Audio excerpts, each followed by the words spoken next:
से काबुल एयरपोर्ट पर serial blast हुआ है। एयरपोर्ट के बाहर बरून होटल के पास दूसरा ब्लास्ट हुआ। हमले में 16 लोगों की मौत हुई है, 15 लोगों के घायल होने की खबर आ रही है। धमाके में 3 अमेरिकी सैनिकों के घायल होने की भी खबर है।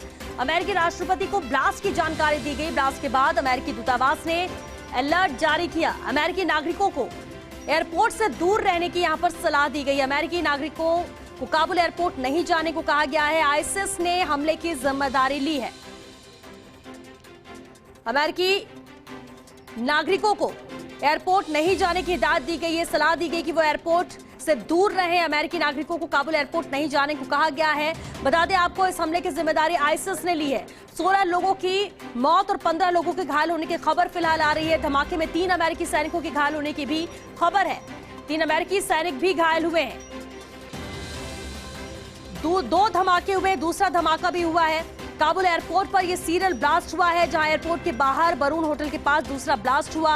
हमले में 16 लोगों की मौत हुई है, 15 लोगों के घायल होने की खबर आ रही है। बता दें आपको, धमाके में 3 अमेरिकी सैनिकों के घायल होने की भी खबर मिल रही है। अमेरिकी राष्ट्रपति को ब्लास्ट की जानकारी दी गई। ब्लास्ट के बाद अमेरिकी दूतावास ने अलर्ट जारी कर दिया है। अमेरिकी नागरिकों को एयरपोर्ट से दूर रहने की यहां पर सलाह दी है कि वो एयरपोर्ट से दूरी बनाकर रखें। अमेरिकी नागरिकों से कहा गया है कि काबुल एयरपोर्ट आप न जाएं। आईएसआईएस ने हमले की जिम्मेदारी ली है। सीरियल ब्लास्ट, काबुल में 16 लोगों की मौत, 15 के करीब लोग घायल हुए हैं, ऐसी जानकारी मिल रही है। हालांकि इसे लेकर अभी पुष्टि नहीं हुई है कि फिलहाल क्या आंकड़े हैं मौत के। और इस वक्त रिटायर्ड कर्नल आर.के. बिजानिया जी हमारे साथ जुड़ चुके हैं।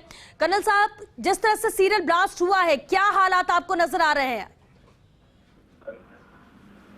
ये आपको सबको पता है जी, जिस तरह से तालिबान लोगों ने वहां पर तबाही मचाई है, ये पूरे विश्व के लिए एक बहुत बड़ा खतरा है। और इंसानियत का कोई तौर तरीका वहां पर नहीं है। आज जो ब्लास्ट हुआ है, ये एक और गंभीर समस्या पैदा हो गई है, क्योंकि ये वही बात हुई कि बंदर के हाथ में तलवार दे दी। इनके पास, सबके पास हथियार हैं, लेकिन दिमाग की बहुत कमी है। पूरे संसार के अंदर तबाही मचा रखी है। पहले से कोरोना से लोग पीड़ित थे, ऊपर से इन लोगों ने जो किया। आईएसआईएस भी इसका अब पूरा फायदा उठा रही है। बहुत चिंता का विषय है ये, और हम सबको इसके बारे में फिक्रमंद होना लाजमी हो गया। बिल्कुल। हिंदुस्तान ने अफगानिस्तान के लिए बहुत कुछ किया है, अमेरिका ने भी बहुत कुछ किया है, लेकिन ये सब वो थैंकलेस दुनिया हो गई।